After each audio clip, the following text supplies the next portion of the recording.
네, 안녕하세요. 네, 수험생 여러분 반갑습니다. 네, 앞으로 1년 동안 여러분들의 합격을 위해서 민법 및 민사특별법을 강의하게 될 신대운입니다.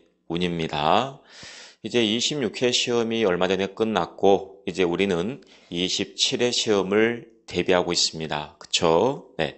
항상 시험이 끝나고 나면 참 아쉬움도 많고요. 네, 미련도 많이 남습니다. 하지만 중요한 것은 이제 앞으로 우리가 준비를 해야 될 시험 과정이 중요한 것이죠. 특히 이제 제가 맡고 있는 민법 있죠.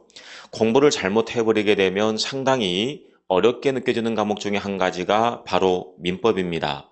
하지만 이 민법이라는 것은 우리 일상생활하고 전혀 별개 문제가 아니에요. 좀 이따 제가 설명해 드리겠지만 우리 민법이라는 것은 우리들의 일상생활입니다. 일상생활이기 때문에 우리 일상생활에서 발생하는 사례들과 우리 민법의 법 제도와 이론을 서로 매치해서 공부하고 충분히 이해를 한다라고 한다면 이 민법이 의외로 고득점할 수 있는 아주 효자 과목이 될 수 있는 아주 중요한 과목이 될 수 있다는 겁니다. 올해 시험 같은 경우도 제 강의를 들으신 많은 분들이 상당히 많이 합격을 하셨고요. 그 이유는 민법이라는 것은 단순 암기가 아니라 철저하게 이해를 하고 이해를 통해서 응용된 사례 문제를 풀 수 있다라고 한다면 충분히 고득점할 수가 있기 때문에 많은 분들이 합격을 했다는 겁니다. 그래서 앞으로 제가 여러분들에게 수업을 진행해 갈 때는 철저하게 우리 일상생활에서 발생하고 있는 그런 사례와 우리 민법의 제도를 서로 매치해서 강의를 진행할 예정입니다. 그래서 여러분들은 제가 하라는 대로만 따라오시면 되는 겁니다. 절대 여러분들의 주관을 개입시키지 마십시오. 제가 하라는 대로 하라는 것만 잘 따라오시면 여러분들은 충분히 합격 점수를 맞을 수가 있다는 겁니다. 아시겠죠? 네. 제가 강의를 진행하면서 수시로 여러분들에게 필요한 이야기들에 대해서는 많이 해 드릴 거고요. 그리고 우리가 11월, 12월 기초과정은 말 그대로 이 민법에 관한 기초. 한마디로 말씀드리면 민법에 대한 감을 잡아가는 과정이에요. 우리가 민법을 공부한 적이 없습니다. 책을 보다 보면 생소한 법률 용어가 많이 나와요. 상당히 어렵게 됩니다. 그래서 11월, 12월 과정은 철저하게 여러분께서 우리 민법에 등장하고 있는 기본적인 법률 용어들, 그리고 아주 기초적이고 기본적인 법 이론들에 대해서 제가 철저하게 좀 체계를 잡아 드릴 겁니다. 뿐만 아니라 공부를 해봤던 분들도 있잖아요. 공부를 해봤음에도 불구하고 점수가 안 나오는 것은 아직 공부가 제대로 안 됐기 때문에 그런 거예요. 그래서 나는 공부를 해본 적이 없다. 나는 아는 것이 없다라고 생각하시고 제 강의를 철저하게 그대로 흡수를 하시게 되면 의외로 순식간에 점수가 올라갈 수가 있을 겁니다. 아시겠죠? 자, 그러면 이제 제가 본 강의를 시작을 하는데요.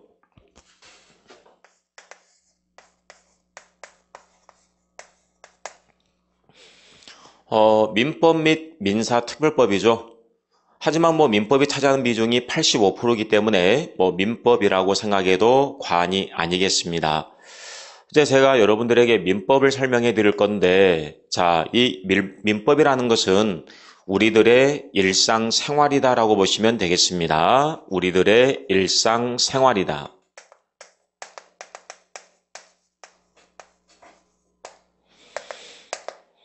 우리들의 일상생활과 가장 가까이 있는 법이 민법이다라고 보시면 되겠습니다.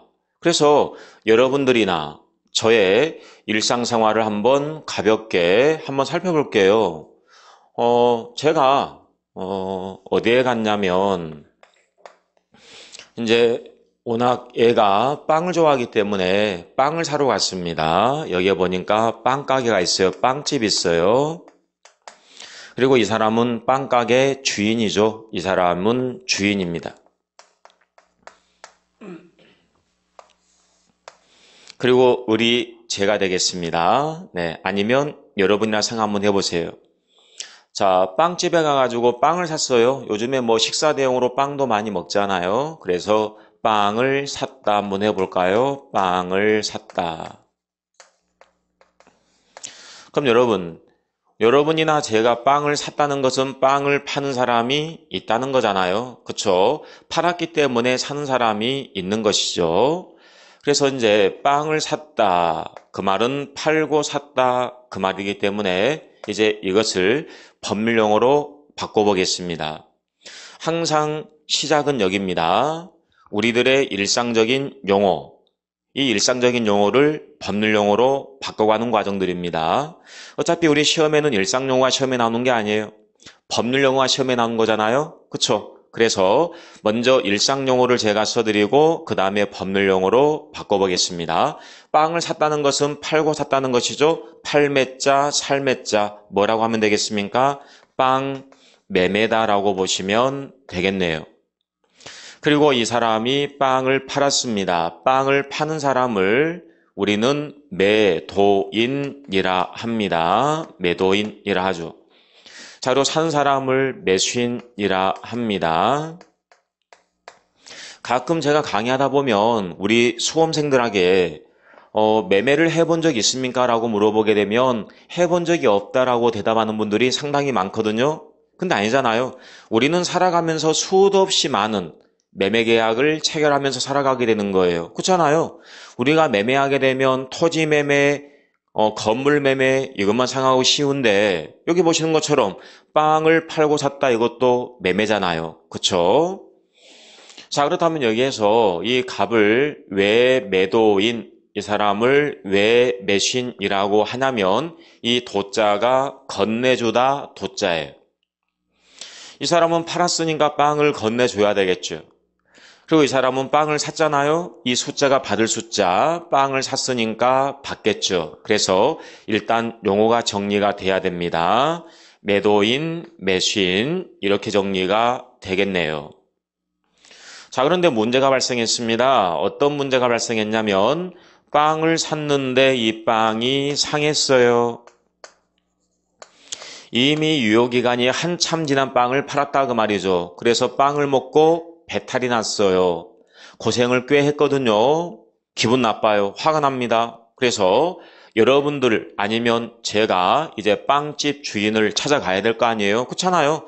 우리 일상생활에서 이런 경우가 충분히 많이 발생할 수 있는 경우입니다. 빵집 주인을 찾아갑니다. 자, 찾아가서 여러분 뭐라고 이야기해야 되겠습니까? 여러분의 일상생활 한번 생각 한번 해보세요. 이런 경우 있을 겁니다. 자, 찾아가가지고 그냥 빵 먹다가 상했습니다. 바꿔달라라고 요구할 수 있을 거예요. 바꿔달라.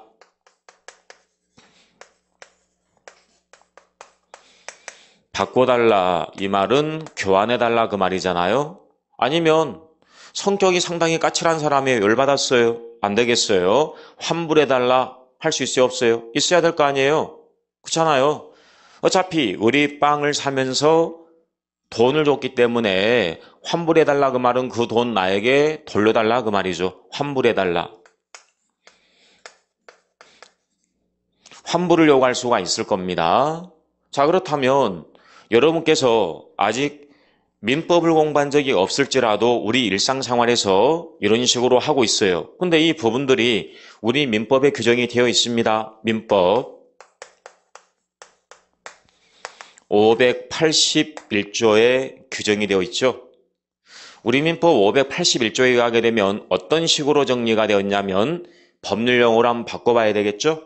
그래서 바꿔달라, 교환해달라 그 말은 상하지 않은 빵으로 나에게 달라 그 말이잖아요. 이렇게 써볼 수가 있어요.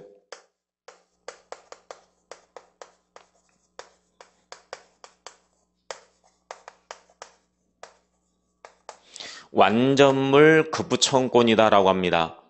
말 그대로 완전한 물건을 달라고 요구할 수 있는 권리가 되겠네요. 그 다음에 환불해달라.